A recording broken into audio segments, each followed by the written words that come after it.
반갑습니다. 어제 묵상 본문에서는 아브라함과 이삭과 야곱에게 언약하신 하나님이셨습니다. 이제 그 언약을 이루어 가시는 과정을 보여줍니다. 그런데 오늘 묵상이 시작하는 12절과 끝에 23절에서 그들은 나그네였다는 것입니다. 그때에 그들의 사람 수가 적어 그 땅에 나그네가 되었고, 이에 이스라엘이 애굽에 들어가며 야곱이 함의 땅에 나그네가 되었도다. 가나안 땅에서도 애굽에서도 여전히 나그네 수준이었습니다. 왜 그렇습니까? 사람의 수가 적었기 때문입니다. 현대 세상도 인구 수가 많아야 강국이 될 수 있는 것이죠.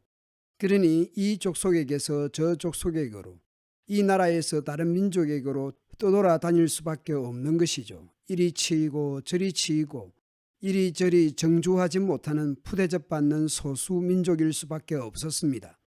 불안정한 삶이었던 것이죠. 그것이 아브라함과 이삭과 야곱의 생애였습니다. 아브라함도 하란에서 세겜으로 해서 한 곳에 정착하지 못하고 애굽으로도 갔다가 아비멜렉에게로 갔다가, 그러면서 자신의 아내를 누이 동생이라고 거짓말까지 해서 자신의 목숨을 부지하려고 했었지 않습니까? 이삭도 우물 팠다가 빼앗기기도 하고 또 옮겨서 팠다가 또 빼앗기고 그랬습니다. 야곱도 형 에서를 피해서 외갓집으로 갔다가 돌아왔지만 안정된 삶을 살지 못하고 이리저리 떠돌았습니다. 아브라함, 이삭, 야곱 모두 왜 그랬겠습니까? 힘이 없으니까요. 사람이 적으니까요. 그러니 이리저리 떠도는 나그네 같은 인생이었던 것이죠. 그러나 하나님은 그 족장들이 억압받는 것을 용납하지 아니하시고 그들로 말미암아 왕들을 꾸짖어 이르시기를 나의 기름 부은 자를 손대지 말며 나의 선지자들을 해하지 말라 하셨도다. 실제로 창세기 20장에서 아브라함이 아비멜렉을 두려워하여 자기 아내를 누이 동생으로 속여서 하나님께서 아비멜렉에게 나타나시게 됩니다. 아비멜렉도 아브라함도 사라도 보호하셨습니다. 그때에 하나님께서 아브라함에 대해 선지자라고 말씀했습니다. 아브라함도 이삭도 야곱도 힘없는 소수의 사람들이었지만 하나님께서 보호하셨던 것이죠. 오늘 본문 16절 이후 이복 형들에 의해 종으로 팔린 요셉에 대해 말씀합니다. 그가 또 그 땅에 기근이 들게 하사 그들이 의지하고 있는 양식을 다 끊으셨도다. 사람들은 하나님에게서 안정을 찾기보다는 양식 곧 돈을 의지하기 쉽습니다. 그래서 사람 스스로 살지 못하고 하나님을 의지해야 할 것을 알도록 기근이 들게 하신 것이죠. 그래서 하나님은 한 사람을 준비합니다. 그가 한 사람을 앞서 보내셨으며 요셉이 팔렸습니다. 신분상 종으로 팔렸습니다. 다시 그의 발은 착고를 차고 그의 몸은 쇠사슬에 매였으니 신분사회에서 종보다 낮은 신분이 있을까 싶지만 이제 요셉은 죄수로 갇힌 신세가 됩니다.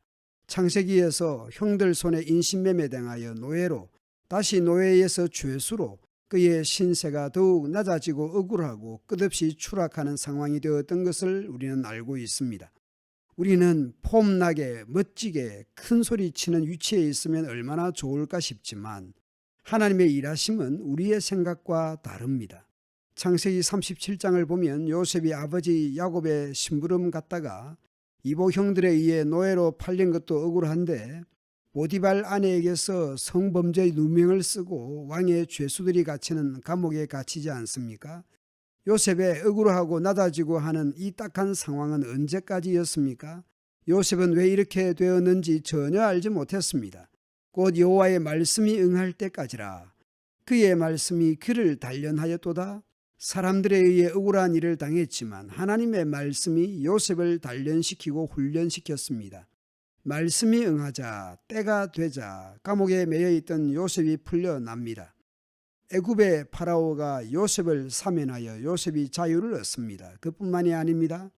그를 그의 집의 주관자로 삼아 그의 모든 소유를 관리하게 하고 요셉의 뜻대로 모든 신하를 다스리며 요셉의 지혜로 장로들을 교훈하게 하였도다.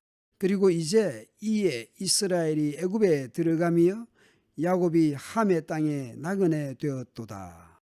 고대 사회는 의복이 신분을 드러내는 중요한 표시였을 수 있습니다. 요셉에게 일어났던 일들을 창세기 본문에서 살펴봅시다. 아버지가 입혀주었던 채색 옷은 형들의 손에 의해 벗겨지고 요셉은 노예로 팔려갔습니다.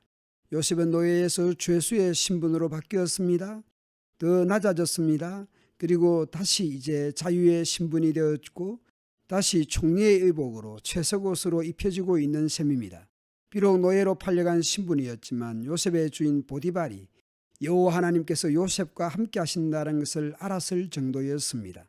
노예에서 죄수의 신분이었을 때도 여호와 하나님께서 요셉과 함께 하셨고 범사에 형통하게 하셨습니다.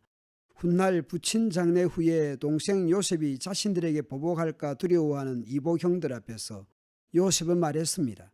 당신들은 나를 해하려 하였으나 하나님은 그것을 선으로 바꾸사 오늘과 같이 많은 백성의 생명을 구원하게 하시려 하셨나니.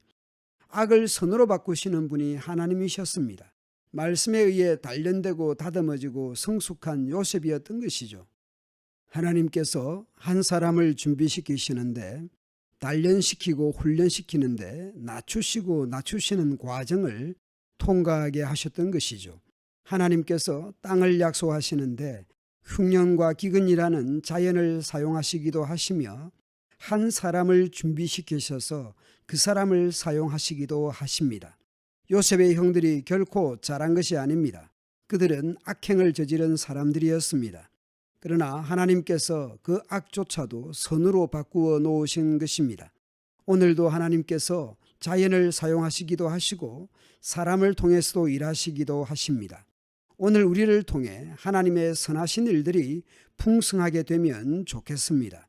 그리고 오늘도 우리를 말씀으로 다듬고 훈련시키고 단련시키시고 자라게 하신다는 것을 생각하고 때로 힘들더라도 잘 인내하고 견뎌내면 좋겠습니다.